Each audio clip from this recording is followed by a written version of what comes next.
a lifelong care or rehabilitation for the victim.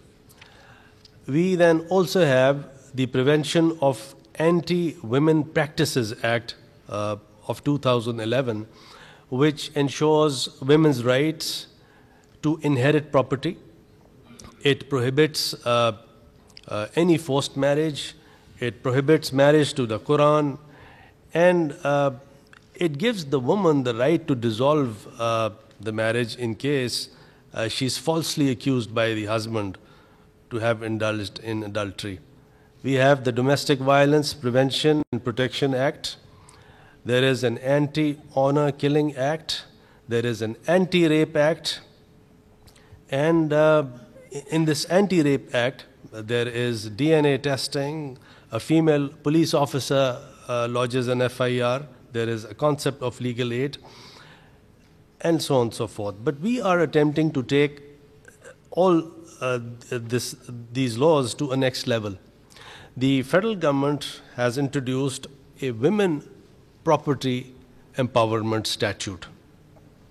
I am reminded of a judgment of the Supreme Court of Pakistan in the year 1994, when the Supreme Court said that if you really want to empower anyone, then you need to give that person or institution financial independence, financial autonomy.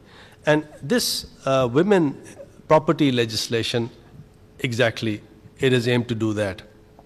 If there is any undisputed case in respect of any woman, whether she is a rich woman, a poor woman, or of any age, she can take the matter, or any NGO can take the matter to the Women Ombudsman, and the Women Ombudsman would have policing powers, and within 3 months she would make sure that, or he would make sure, the Women Ombudsman can be man or woman.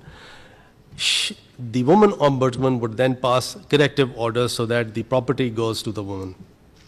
Then we have a Legal Aid Authority statute, which gives preference to women and children.